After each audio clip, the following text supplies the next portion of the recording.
Have you ever wondered why Nissan doesn't have the same reputation as Toyota and Honda? Well, today you might find out because we are going to take a look at this 2014 Nissan Altima. This Nissan Altima behind me has 160,000 miles. It's been well cared for, maintenance kept up, so it should give us a good idea of what you can expect if you're looking to use one of these, except for very few of them have had the maintenance done, kept up, or most of them are just trashed completely. But if you find a clean one, it might look like this. We're going to look at the common problems, maintenance issues, reliability, and the good about the Nissan Altima. Starting on the outside, as we always do, we got those common pesky oxidized headlights that every car has. Not a worry. What is a worry is if you look up front here, we have corrosion starting under the paint on the hood. So that is sort of surprising. There's no real peeling anywhere else on the car or clear coat fade, but that corrosion will definitely spread and cause a bunch of problems. No rust issues to speak of, but as always, definitely get under and check it out. It's been in the Northeast and it's held up quite well. One of the things I did notice, and this I would normally show on the inside, but it's half inside, half outside, is things like this. Like this guy here, it was popped out and kind of doesn't want to stay in place. I've just noticed a few little things around the car like that, and that's the best example of it. Around the back here, I actually did notice that the top of the trunk is faded a little bit. It's lost a lot of bit of the shine. The tail lights did not have the same oxidation that the headlights have. Otherwise, chrome, all of those things come together pretty nice. Styling is definitely subjective. I think these are okay and a run-of-the-mill mid-size car.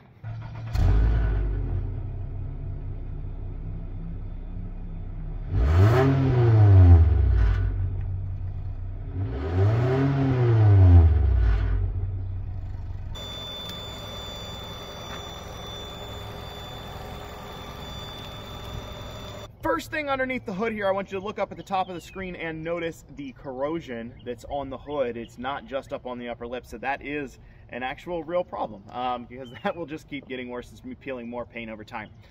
But to the mechanicals, the 2.5 liter four-cylinder underneath the engine here has 182 horsepower, which is run-of-the-mill for basically any mid-sized car. There is a 3.5 liter. This is not a review on the 3.5 liter. We would do that separately. But the engine itself underneath here is decently reliable. Sensors and electronics and a few other things, not so much. Let's go through the list of sensors here. Mass airflow sensor, that's actually been a problem in this car. It's been replaced. Cam and crankshaft position sensors. If you notice it doesn't want to start or is acting erratically, a lot of the time it's a cam or crankshaft position sensor. Now the nice thing about sensors is usually you can identify that by the check engine light. So you can look up, get the car scanned, and you can usually figure that out pretty easily. Throttle body also would cause a check engine light or maybe a little bit of a rough idle. That's another common one. And then AC problems seems to be a big thing with Japanese cars. I don't know, every Honda, Toyota, and now Nissan, that is always one of the #1 complaints is AC problems. This one is usually the AC compressor. And the other problem is really just fuel pump issues, but that's not as common, but I've seen it several times. Now that we have gone through the sensors and the electronic sort of issues that cause mechanical problems, we need to get to actual real mechanical problems and what has basically ruined Nissan's reputation. There's a lot of things, but this is why you'll find these cars on Marketplace for $500 every day of the week or $1,000, and that is transmission issues. Nissan committed. This is the 5th generation. They always had a manual, and they had traditional gearbox automatics, and they decided to go with the CVT transmission. And if you've ever driven a CVT transmission, they're generally terrible and generally unreliable. I just did a Honda Accord, and they actually managed to make a CVT that is decently reliable, but is not a fun car to drive. And these are not fun to drive, and they are terribly unreliable because the repairs cost more than the car is worth. And even when they were new or just out of warranty, even then it was a struggle because the prices to fix it is just so high. So that is going to be your #1 thing. The service intervals matter a lot. It's 30,000 miles. Most people did not do that on these cars. If they did, they actually could be somewhat reliable, but the maintenance was generally not kept up with because it was so frequent, and basically turned the car into a big paperweight. Now on to the interior, and I actually don't hate this interior. It's held up sort of okay, but it has some issues that I would consider to be kind of like Nissan's downfall, and that is things like this door panel over here. One, the cloth is starting to come unglued. Now, a lot of manufacturers had that, okay. Then the switches do not sit into place properly. And then if you look down underneath, which I'm not even sure if you can see, the plastic for the light has fallen off because it stopped like fitting into place, right, and the clips broke. Things like that are just the difference between Nissan and Honda and Toyota. It's just the difference. But then looking further into the interior, the seats all have worn really well. The armrest is, you know, shows some wear as you would expect with any car. I got no issues with that. The materials for like the dash and things like that are soft. It's really not too bad. As far as everything else, as far as electronics, things like that on the interior function properly. The window regulator has been replaced, which window regulator is just the mechanism that makes your window go up and down. It's not the switch. It's where the switch connects to, basically, on the inside your door panel. So that's been replaced. Not a big deal. I really wouldn't worry about it. Everything else is good. No check engine lights or anything like that. Now, as far as the stuff that actually matters, I don't care that much about a switch popping up. I forgot the door handle has broken on this and it's been replaced. Things like that, yeah, it's all too common on Nissan. They need to get it together. But the actual electronics all work. I know I mentioned about the AC compressor. That's normal stuff for any of the competitors too in these cars. I'm having problems with that. The electronics work. There's no check engine light. I really can't I can't complain too much on the rest of the interior. The only thing I would say is style-wise or whatever you want to say, materials, this does feel older to me than a 2014. So I think some of the competition was a little bit ahead and they had come out with their new models and things like that. So this one feels a little bit older. Sitting in the back seat here, it's not terribly cramped or anything like that. Legroom's okay. I'd say everything is about average. What I do notice is the bottom of the seat bottom feels very soft and the back feels extremely hard. It's not super comfortable. Like, I would be okay, but if I'm going to nitpick it, not the most comfortable rear seat.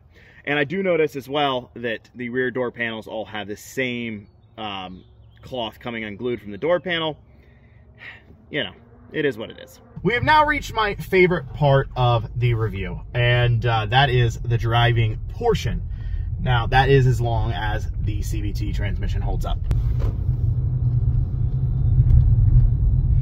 So as we get out on the road here, I actually notice that the CVT feels fairly normal, kind of taking off. Some of the CVTs I've driven do not. Like I said, I think this one is working just properly as it should. There's been no check engine, no issues with it. So I will give credit where credit is due. That being said, it does have a vibration to it. Now, there could be a motor mount or something like that that is bad, but there's a definite vibration that is not, you know, transferable to the camera over there. I don't think you're going to hear it, but there is a little bit of just a sort of metal on metal feeling. One of the things I really do need to mention, though, positive-wise, is fuel mileage. These did like 38 miles to the gallon on the highway, and I think some of that is due to the CVT. I think they did that mostly for fuel mileage purposes, and the 2.5 is obviously a fuel sipper as well. And so I really will give credit. I mean, that is, for this size car, is really, really solid. The average is like 31. So, yeah, no complaints there. They did a really good job. One of the things I noticed is steering is tight and everything like that, but I do have to mention that struts on these are very common for going bad. Very, I mean, yeah, it's a big issue. But, you know, struts generally can be replaced pretty easily, and then you get alignment done and you're kind of good to go. But, yeah, that's something. If you notice some clunking in the front end, probably you're going to need struts.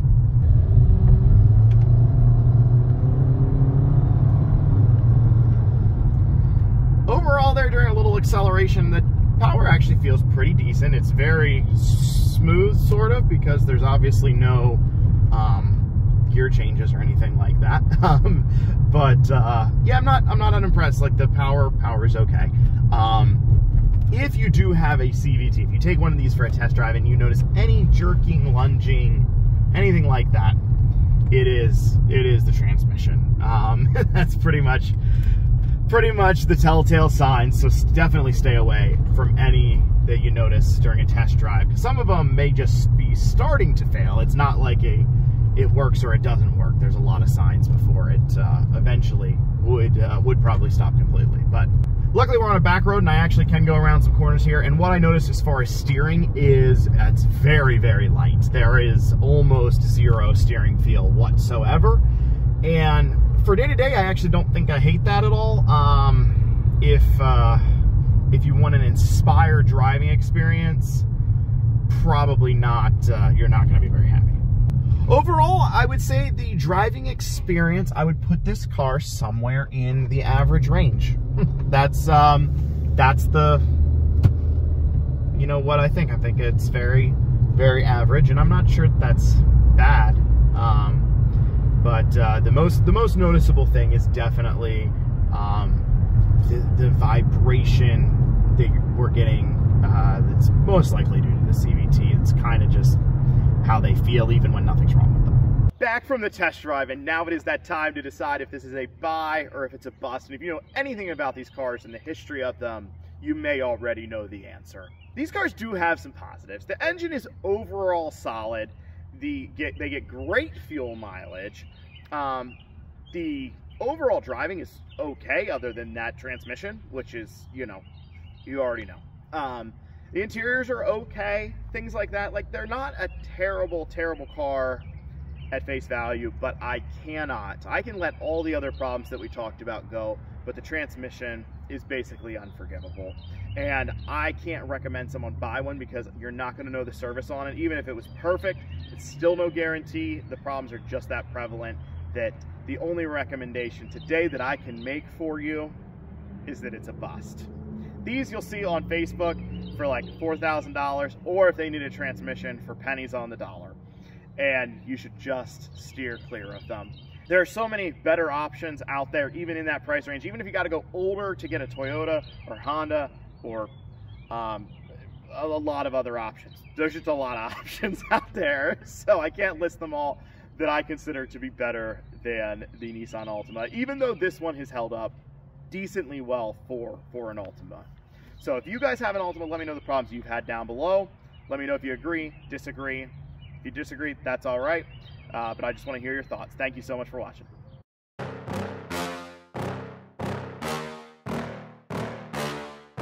Yeah. Please tell me that I can't, that I won't, that I fail, that I'll never make it out, yeah.